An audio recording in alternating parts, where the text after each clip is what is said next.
This is a building collapsing in Turkey hours after a series of earthquakes and aftershocks on February 6th. First, the bottom floor crumbled. Then, the rest of the building came down on top of it in what's known as a pancake collapse. Thousands of buildings near the epicenter in southern Turkey and northern Syria tumbled straight down in a similar way. The intensity of the earthquakes alone carried the potential for destruction. But it's the pancake collapses that have made this one of the deadliest disasters in the region. Even a very well-designed and well-executed building would have suffered. This doesn't rule out that the building was free of defects. How well buildings protected residents played a significant role in lives saved and lost. Clearly, a lot of these buildings were not up to standard. The death toll continues to climb as many victims are still stuck under the weight of the buildings. So what is it about these buildings that has made this earthquake even more devastating? First, let's look at the larger region that's prone to severe earthquakes because of these two fault lines. They sit along tectonic plates that meet one another and cause friction. When the friction builds up, a powerful earthquake is eventually released. Over the last century, Turkey has seen major earthquakes along both fault lines. The most recent one happened here. This is the seismic impact that shows the epicenter.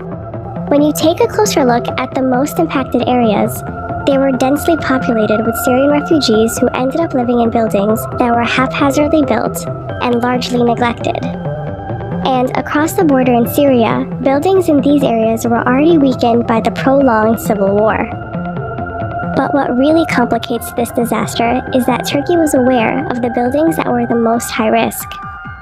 They're called soft-story structures. A soft-story building is typically a large structure with multiple floors and an open plan on the bottom. That bottom floor can sometimes be a parking garage, space for small businesses, or extra homes. These buildings are very common throughout the world, especially in countries like India, Pakistan, and Turkey, because they offer a solution to overcrowding in densely populated areas.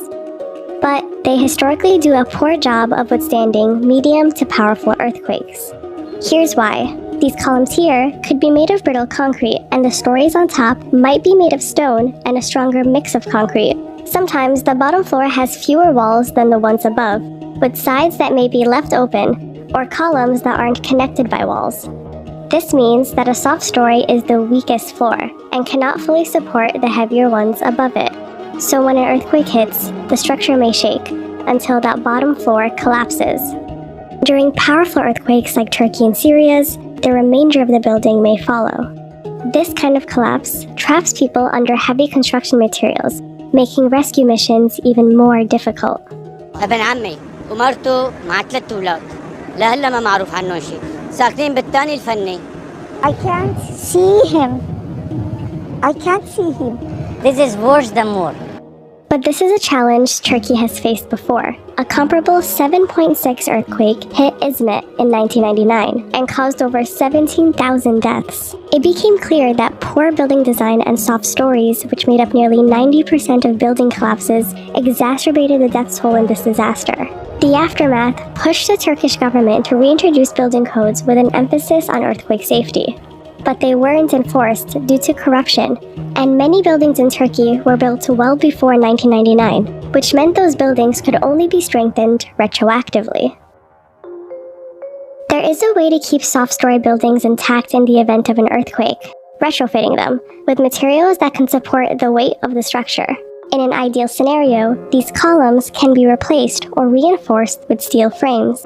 These open walls can be reinforced too, and extra bolts and braces can be drilled into the foundation. So if the structure shakes, there's support from that bottom floor. A solution like this seems simple, but it's extremely expensive to execute. According to the World Bank, around 6.7 million residential buildings in Turkey need retrofitting or reconstruction at a cost of $465 billion.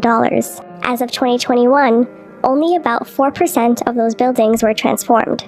In fact, retrofitting is an expensive undertaking and nearly impossible even in countries like the US. Here's every remaining soft-story building in San Francisco that needs reinforcements that would cost billions. But another problem in Turkey is that construction companies have been cutting corners and ignoring building codes for decades, and the Turkish government has let their violations slide.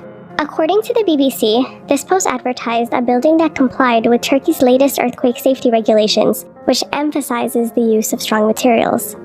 But the way that same building collapsed suggests it was a soft story structure. Now, Turkey is cracking down on contractors that are allegedly responsible for these collapses.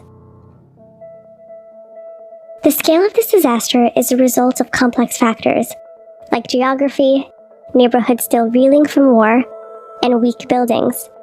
But what makes this moment particularly harrowing is that while earthquakes along fault lines are inevitable, many of these deaths didn't have to be.